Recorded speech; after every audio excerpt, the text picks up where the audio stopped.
On the 29th of April 2004, a cherry red Oldsmobile Alero rolled off the production line in Lansing, Michigan to fanfare and celebration. This car would be the last vehicle produced by the company founded by Ransom Eli Olds in that very same city all the way back in 1897. It was a tragic end to what was America's oldest car maker, and many enthusiasts and people in the industry felt that it shouldn't have ended this way. So it went wrong.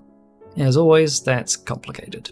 Nevertheless, as a passionate car enthusiast and Oldsmobile fan, I have some theories on what General Motors did wrong and what they could have done differently. This will be a 3-part series. In this video, I'll describe 5 of the biggest mistakes made by either Oldsmobile's executives or the GM Corporation. In the next video, I'll explain 5 potential opportunities that they missed when it came to saving the brand. Finally, in the epilogue, I'll imagine what Oldsmobile's vehicle lineup might have looked like if the management had done things differently. So, to start us off, let's get into the 5 biggest mistakes.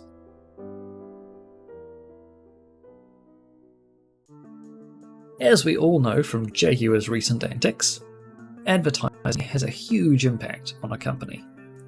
Unfortunately, Oldsmobile didn't have the best advertising strategies during the late 1980s.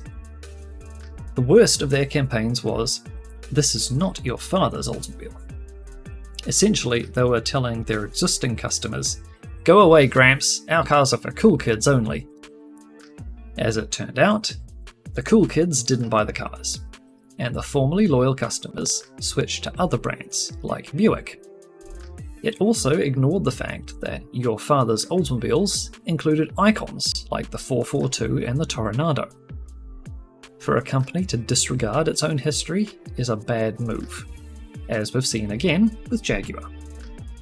It's probably no coincidence that Oldsmobile's total production went from almost 1.2 million in 1986 down to less than 450,000 in 1991. In other words, they managed to halve their sales in just 5 years. Ouch. Obviously, advertising wasn't the only reason. The rise of Japanese luxury cars played a big part, but it certainly didn't help. A better idea would have been to play on their history and innovation. For example, in 1997, Oldsmobile turned 100 years old, but those Japanese luxury brands were still quite new. Also, Oldsmobile invented or pioneered all sorts of things that we take for granted in cars today, such as speedometers, automatic transmissions, automatic headlights, airbags, and heads-up displays.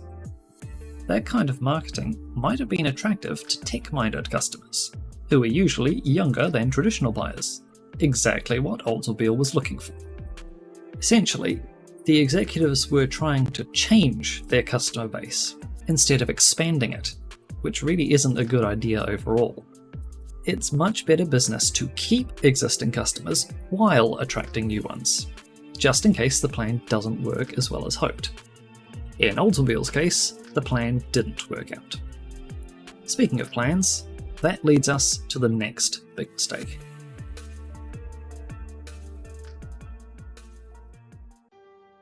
During the 1990s, the executives at Oldsmobile suffered from a case of tunnel vision, which was hardly a first for GM, let's be honest. After spending years developing a new halo car to put Oldsmobile back on the map, they released the Aurora onto the market in 1994.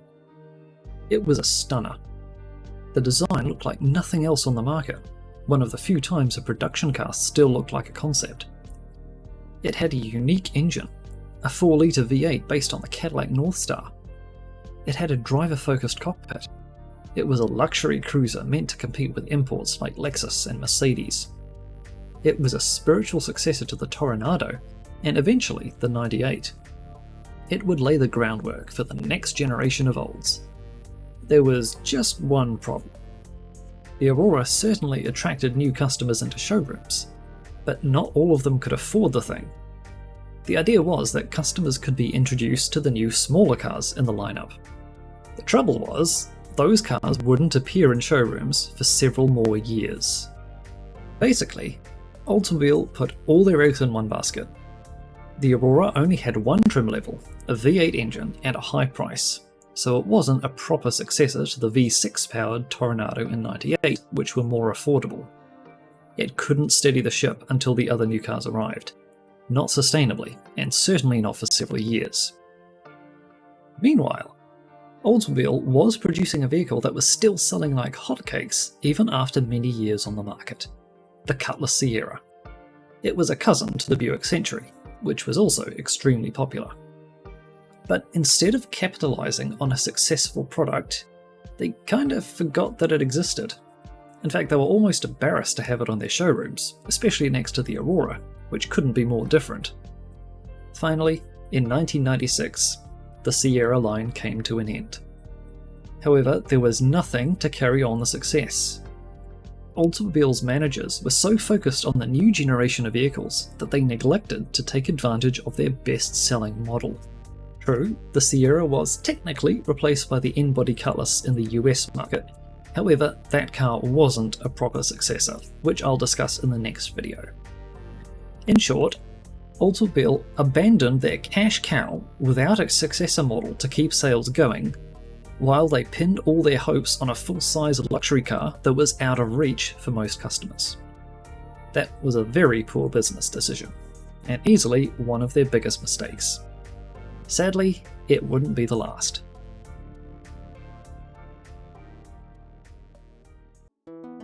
What happens when a customer doesn't recognize your product?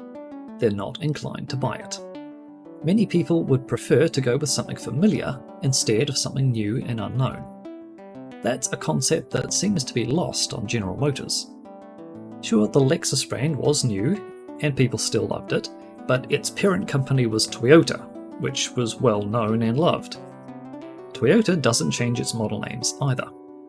The Corolla, Camry, and Land Cruiser are still called by those names after decades of production and several generations, and it's one of the reasons why they're so popular. People recognize and respect long-standing names. America's Big Three, on the other hand, don't seem to understand this, and General Motors seems to have been the worst offender, especially in the 2000s.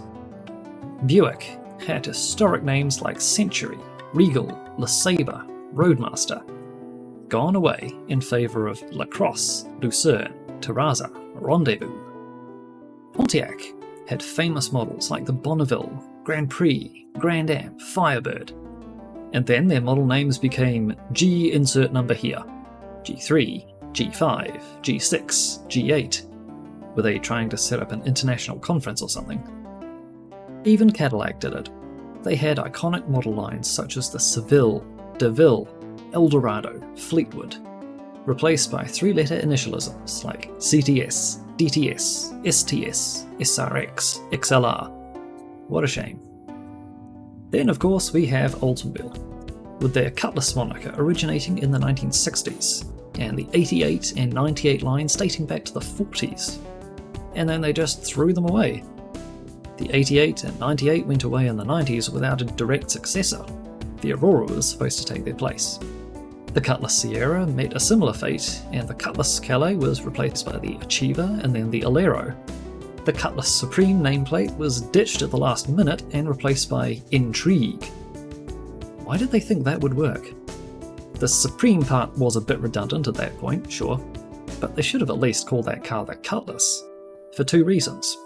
One, the equivalent Buick and Pontiac models did not change their names. Two, the name Intrigue was too similar to other names already on the market: Integra, Infinity, Intrepid, Impala, etc. Not the smartest idea. Changing the company logo for 1997 probably didn't help either. Not that it's a bad looking badge, it's just, again, similar to its competitors. GM's other brands had unique logos, why not just modernise the old vertical rocket? In conclusion, while Oldsmobile's executives were trying to redefine the brand's image, they confused people with new and weird model names, while throwing in a new generic logo on top, straight after discontinuing their most popular car. Talk about mismanagement. Speaking of management, that brings us to the fourth big mistake.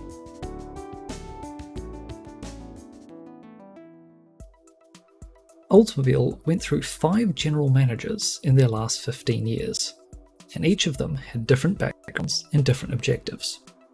Mike Losh greenlit the Aurora project. John Rock spearheaded the Centennial Plan and was determined to save the brand. Darwin Clark was a confirmed Oldsmobile fan, and his tenure saw sales go up substantially. Karen Francis was from outside the industry. That said, she was a car enthusiast, and her first car was an Oldsmobile, so she did have some street cred. Deborah Kelly-Ennis basically had the job of overseeing the company's shutdown. Now, it's not that any of these managers were bad at their job, but if a company's top position is like a revolving door, that's guaranteed to damage the whole operation. There's no stability. Stability is something that Oldsmobile sorely needed. In the early 90s, there were rumours going around that General Motors was going to shut the company down. The rumours weren't totally wrong either. GM actually did come close to cancelling the brand in 1992, which got leaked to the public. That wasn't a good look, and it was also a bit premature since the brand's sales had increased in that year. As you'd expect, sales took a huge hit after that news. They did climb back up, but they never broke the 500,000 mark again. Thanks, GM. Sadly, it wasn't quite over. 8 years later, they did it all again, which leads us to the final big mistake.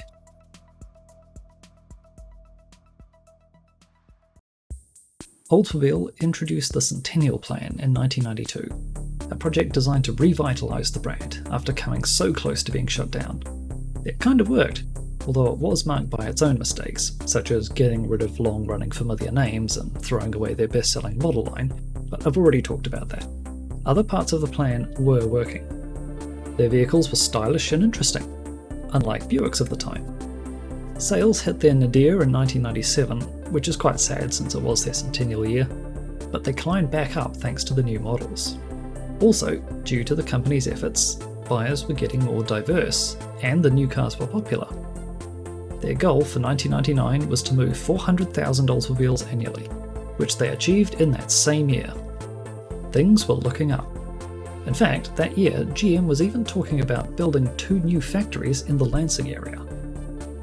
The next year, the new millennium arrived, and GM announced its intention to phase out Oldsmobile. Wait, what? What about all the progress they were making? The brand was easily going to make it well into the 2000s. They'd just revealed the new generations of Aurora and Bravada, which would appear in showrooms within the next year. So what gives? Well, it turns out that GM directors couldn't be bothered waiting anymore and just wanted to divert Oldsmobile's budget to other brands. I guess they wanted a dull grandpa car division after all. And of course we can't leave Saturn behind. Even though it had practically lost its identity and its reason for existence by the year 2000 and never once made a profit, GM still kept throwing money at Saturn until the 2009 reorganisation forced them to can it. Now I can't help but think that GM hadn't really changed their minds since '92.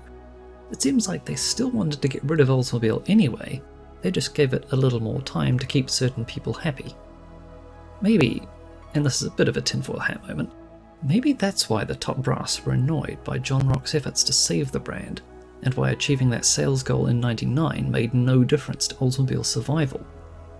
Perhaps when GM saw the cool new stuff that Olds was making and realised the company was serious, that possibly provoked them into acting quickly to shut the brand down before it was too late.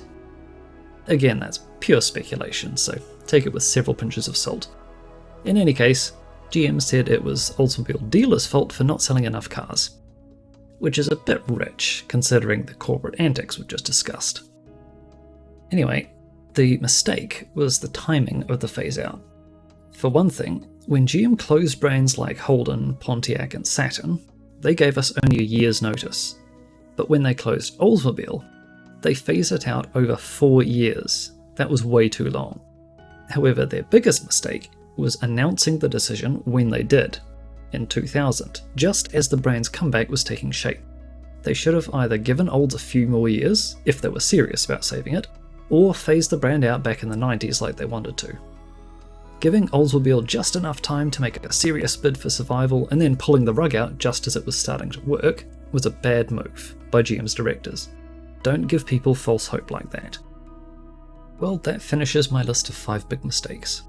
The next video will change perspective a bit and consider 5 opportunities that Oldsmobile missed, which maybe could have made its situation better, assuming that GM's head honchos actually had changed their minds, of course. See you in part 2.